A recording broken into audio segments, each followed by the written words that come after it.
Hello friends, welcome back to GST hero once again. क्या चल रहा है?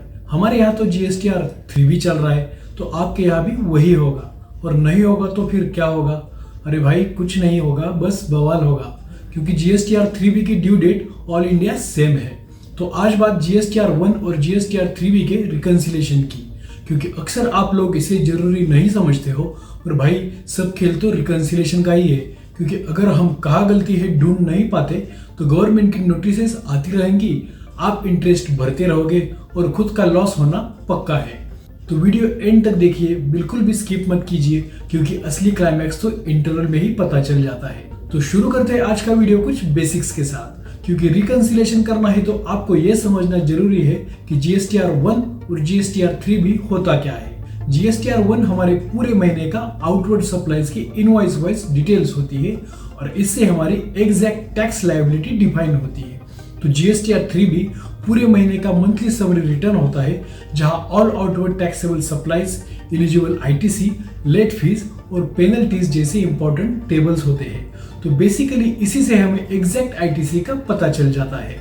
मतलब सीधी भाषा में कहूँ तो GSTR 1 और GSTR 3B मैच हो रहा है तो आपके लिए चिंता की कोई जरूरत नहीं, पर अगर नहीं मैच हो रहा है तो थोड़ा मुश्किल है दोस्तों, क्योंकि आपको गवर्नमेंट की नोटिसेस तो आएंगी, ऊपर से इंटरेस्ट, लेट फीस जैसी पेनल्टीज का सामना भी करना पड़ सकता है।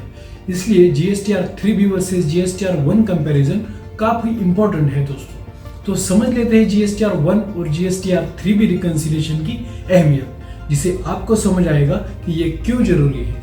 GSTR 3B रिकन्सिलेशन सबसे पहले तो ये तय करेगा कि कोई इनवॉइस छूटा है या कोई इनवॉइस रिपीट हुआ है क्या। अगर आपका कोई इनवॉइस छूटा है तो आपकी टैक्स लायबिलिटी इंटरेस्ट के साथ बढ़ती है, और कोई इनवॉइस रिपीट हुआ है तो ITC रिवर्सल पक्का है दोस्तों।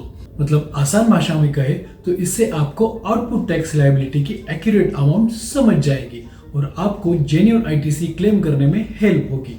बस आपको GSTR 1 और GSTR 3B के सप्लाईज अच्छे से मैच करने हैं, पर अगर मैच नहीं हो रहे तो इस रिकन्सिलेशन से आपको हर फील्ड का डिफरेंस इंस्टेंट समझ जाएगा। तो ऐसे कई सारे फैक्टर्स हैं जो GSTR 1 और GSTR 3B के रिकन्सिलेशन में हमें समझ जाते हैं।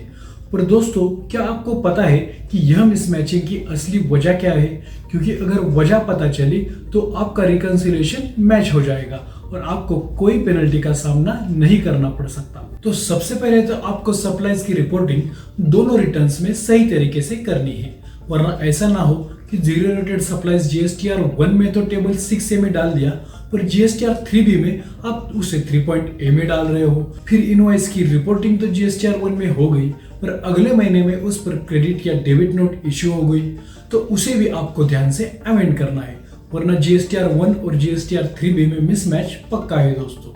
फिर अनरजिस्टर्ड पर्संस को किए गए इंटरस्टेट सप्लाईज भी आपको दोनों रिटर्न्स में फिल करने हैं। आपको टैक्स पेड करते समय भी चूकना नहीं है दोस्तों, वरना कई बार ऐसे होता है कि CGST या SGST एप्लीकेबल है, पर गलती से आपने IGST भर दिया। अगर आप GSTR 1 फाइलिंग के बाद अमेंडमेंट करते हो तो आपकी टैक्स लायबिलिटी चेंज हो जाएगी और आपको उसे भी एडजस्ट करना होगा। तो दोस्तों, ऐसे कई सारे फैक्टर्स हैं जिसे फाइंड आउट करना वेरी इंपॉर्टेंट है, नहीं तो इसकी असली सजा आपको एनुअल रिटर्न फाइल करते समय होगी। क्योंकि GSTR 1 और GSTR 3B रिकन्सिलेशन का असली मोटो यही है कि आपको एनुअल रिटर्न फाइल करते समय कोई परेशानी ना हो, क्योंकि अगर आप ये नहीं करते हो और कोई इनवॉइस में मिसमैचिंग होगी तो यह late declaration of GST liability मान जाएगी और आपको उसका टैक्स तो भरना ही पड़ेगा, ऊपर से जिस मंथ का वो रिटर्न है तब से इंटरेस्ट भी देना पड़ेगा। तो ये GST फाइलिंग का सबसे ज्यादा इंपॉर्टेंट फैक्टर साबित हुआ है दोस्तों। तो क्यों ना इसकी जिम्मेदारी हम लें, क्योंकि अगर आप अपना GSTR 1 और GSTR 3B reconciliation automatically accurate करना चाहते हो तो इसका सिर्फ एक ही ऑप्शन है, GST हीरो का रिकन्सिलेशन सॉफ्टवेयर, जो देता है आपके ERP से integration, auto data validation, auto scheduling of reconciliation, inbuilt credit management system और साथ में कई रिकन्सिलेशन रिपोर्ट्स, जिसे आपका अपने हक का ITC मिलेगा एकदम आसानी से। तो दोस्तों, देर किस बात की, स्क्रीन पर दिख रहे डिटेल्स थ्रू हमें कांटेक्ट कीजिए और हमारे सॉफ्टवेयर का डेमो देखिए। गारंटेड आपको हमारी सर्विसेज पसंद आएगी। तो दोस्तों आज के लिए बस इतना ही। वीडियो अच्छा लगा तो लाइक कीजिए, शेयर कीजिए और सब्सक्राइब कीजिए। मिलते हैं दोबारा जल्दी ही, तब तक शुक्रिया।